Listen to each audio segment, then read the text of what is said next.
All right, the time has come for the bike review of what I've been building for the last 4 months, 5 months, give or take. As you can see, my hoodie may say it all. 1969 Harley-Davidson shovelhead that I built for a good friend, Robert Keith, founder and owner of HOORSENBUHS, fine jewelry company out of Venice Beach. Yeah, I'm gonna do a little walk around video of the bike and explaining some things that I did. And yeah, hope you guys like it.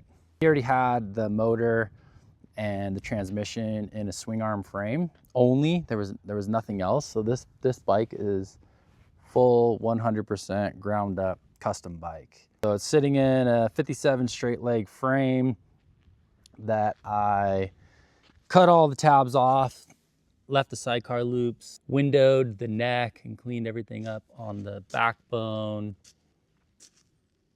18 rear, star hub, 21 front, spool hub wheel. Little crust, a little bit of crust.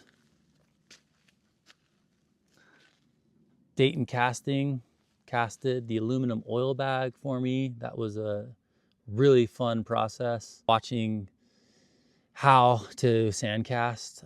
So I'll be making another video later, more of a build video of the process of this whole bike going together over the last 5 months. Also made this Roth inspired deflector slash cleaner for an SNS Super E carb. Put a little HB tri-link on it. This bike's just got a lot of kind of cool Easter eggs, straight pipes that I made and cut, shortened with these old fishtail slip-ons that somebody cut way back in the day. I actually did weld them to the pipe, but you can't really see, so it kind of gives that illusion that they could fall off, but they won't. Then I traced the rear pipe kind of shape on this rear brake bracket and cut the same kind of shape to emulate the rear, complement the rear strut. Dual wassail fender that I only metal finished. There's no Bondo on the fender. The tins were painted by a good friend of mine, Dennis Babin. Then the shapes kind of on the tank are, you know, to emulate one of HOORSENBUHS pieces of jewelry called the Phantom Ring. Got flames on this side. Everything's 24 karat gold, pinstriped. Cut out the front mount to make one tri-link, which this is all gold as well.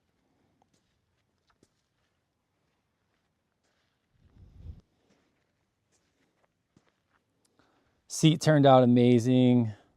This is by PCL Pork Chop Leathers. Really cool dude. I just gave him a rough kind of sketch of the dimensions that I wanted to make it a little bit skinny, not too skinny.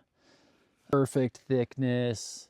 It's actually really comfortable. So this is handmade, hand tooled, hand carved, no sewing machines involved. This thing's really cool. And then a butt seats rib bracket was installed on the seat.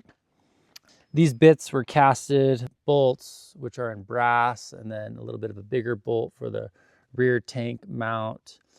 And we did the bolts because in all the HOORSENBUHS stores, even garments, they have these bolts as buttons along the walls in the stores, and it's just a big design element for the brand. So I wanted to include that. Also casted the clutch linkage, this is just one piece, as well as the hand shifter, which those are all done in white bronze. I also had them cast these tri-links in white bronze as well, and then I ended up shipping those to Nick at 210, and he brazed them on and made these pegs. They turned out really cool.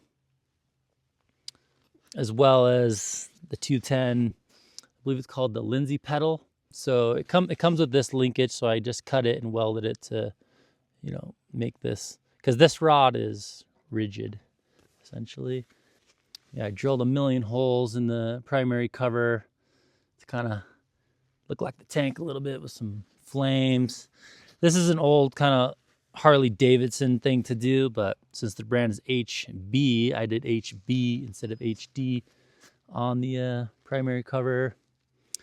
A lot of work went into the frame, aside from windowing the front, molding part of, you know, the rear around the seat, and all the parts that are connecting to the axle plate. Yeah, a lot of Bondo. Bondo work is good work. This is an old 30s light that I found on eBay. It's glass, so it's clear on one side, red on one side for the tail light. The grips are made by a good homie up here in the desert, TCB Leather. He does some really cool leather work.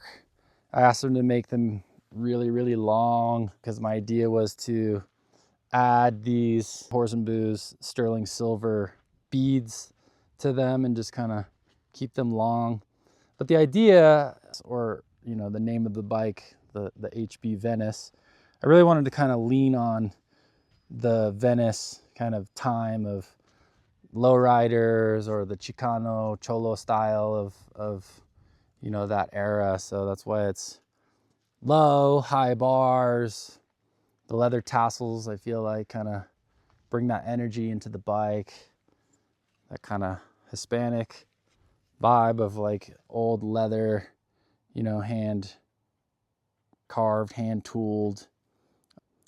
And then I braided the tassels and wrapped some pieces of baling wire on the back or at the bottom to keep them all together. The bars are made by REV. I just kind of went over some rough dimensions and shapes with him, some things that he already made, and making sure the width was right because I knew I was going to be running these risers in these safe trees, which are wider than just a normal wide glide top tree. Yeah, so this is the very first Vard front end that accepts 41 millimeter Harley-Davidson tubes and lowers. So these have been a really cool process, long process to get to this point. I first saw a Vard front end my first trip to Yokohama Munai's custom car and hot rod chopper show back in 2011. I didn't know what it was. I remember just seeing a bike actually in the garage underneath the show. And I have a photo of it. It's like way back on my blog that I'll try and dig up.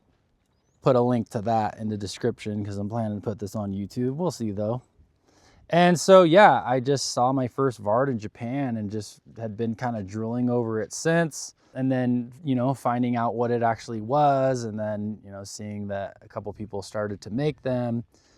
But they also made the lower legs. And so unless you can afford the whole thing, you know, then you have to buy everything, the top tree, the bottom tree, the lowers, the legs, you know, everything, because the diameter of the lower tree is not 41 millimeter and the top is not 1 inch to accept the top cap of the lower tube that slips in here. So I've had this idea for a really long time, and so it's actually kind of a moment for me to be looking at this bike out here in the sun, in the desert. You know, just quite the accomplishment. They're casted in manganese bronze. This is probably the 4th or 5th round of casting these.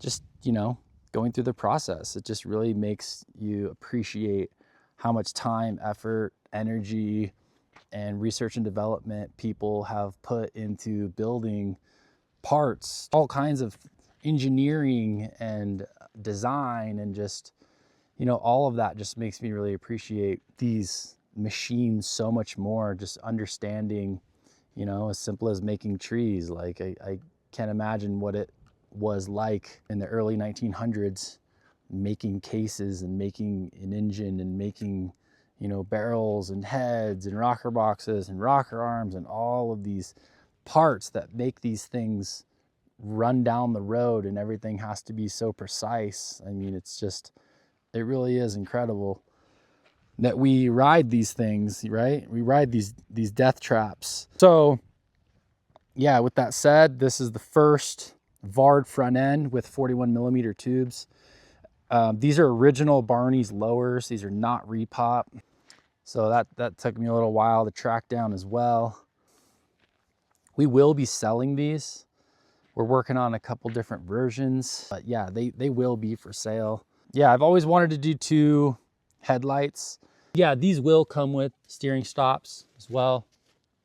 Can't wait to share more about that. But yeah, I mean, what else do I have to say about this thing? It's a bike that's been in my head for a really long time. It's built for a really good friend of mine, Robert Keith, the owner and founder of HOORSENBUHS. And yeah, this thing's just really special. I have so much time into it, so much energy. I loved every single moment that I had with this thing. I'm gonna be delivering this bike in 2 days, so it's gonna be sad to see it go, but if you guys wanna see this thing, look up HOORSENBUHS. They have a shop in Venice Beach, right off of, actually on Abbot Kinney. This is gonna be showcased in their showroom. So you guys can go and check this thing out and find all the Easter eggs in it. And check out this 24 karat gold pinstripe gas tank. Find all the little links. A little piece of Palo Santo for the key. I bent up the oil lines in brass, so I did those all by hand. Yeah, this thing's just really cool. 1969, Venice, 1969. Imagine what Venice Beach was like in 1969. Man.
All right, well, thanks for watching. Stay tuned for safe choppers. We'll be releasing those soon. And have a couple other ideas for some other parts, trinkets, accessories, travel things.